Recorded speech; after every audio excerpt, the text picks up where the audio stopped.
रात के 12 बज चुके थे। माँ कभी दरवाजे की तरफ देखती तो कभी एक नजर घड़ी की तरफ। माँ की आंखों में और चेहरे पर चिंता साफ नजर आ रही थी। थोड़ी ही देर में दरवाजे की घंटी बजी। माँ ने काफी तेजी से दरवाजा खोला और सामने बेटे विक्रम और बहू मान्यता को देखकर पूछा, इतनी देर क्यों हो गई है? मैं कब से तुम्हारी राह देख रही थी। माँ, मैं अब छोटा नहीं हूँ, तुम मेरी चिंता मत किया करो।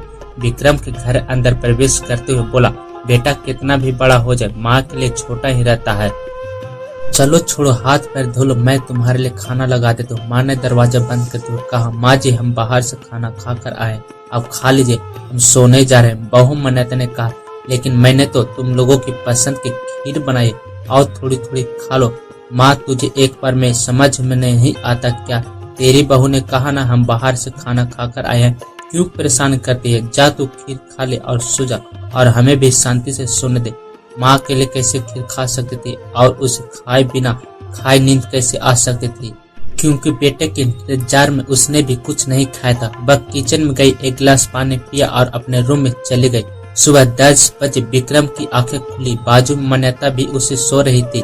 विक्रम हॉल में आया और लैपटॉप पर पास रखी एक चिट्ठी पर उसकी नजर पड़ी। यह चिट्ठी किसकी हो सकती है, यह देखने के लिए उसने चिट्ठी खोलकर पढ़ना शुरू किया। मेरे लाल, तू सोच रहा होगा कि यह एक घर में रहते हुए ये चिट्ठी क्यों मैं तुम्हें बोलकर भी ये बता सकती थी। अगर तुम मेरी बातें सुनना चाहता तो किसी एक्सप्रेस गाड़ी की तरह तू आता है और कुछ ही पलों में निकल जाता है। खैर वो सब जाने दो, कल तुम्हारा जन्मदिन था इसलिए मैंने खीर बनाई थी। सोचा कम से कम आज के दिन साथ में बैठकर खाना खाएंगे, मगर मैं ये बात भूल गई थी कि मेरा बेटा बड़ा हो चुका है, तो अपने दोस्तों के साथ पार्टी करके खाना खाकर आया। चलो मुझे इस बात की खुशी हुई, मेरी दवाई खत्म हो गई है। मैंने कुछ दिनों पहले तुझे इस दवाई की एक चिट्ठी दी थी, अगर वक्त मिले तो वह दवाई मुझे लाकर दे देना, मुझे थोड़ी राहत हो जाएगी।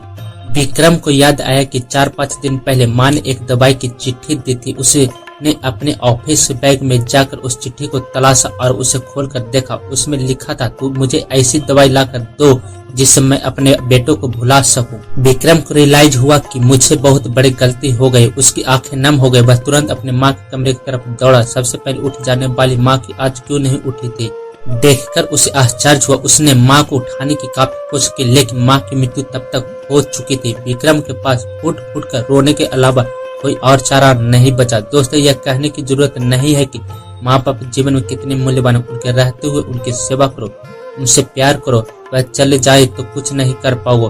तो हमारे प्यारे दोस्तों, कहानी अच्छी लगी हो तो अपने माँ के लिए हमारे चैनल को सब्सक्राइब जरूर करिएगा। मिलते हैं अगली कहानी में।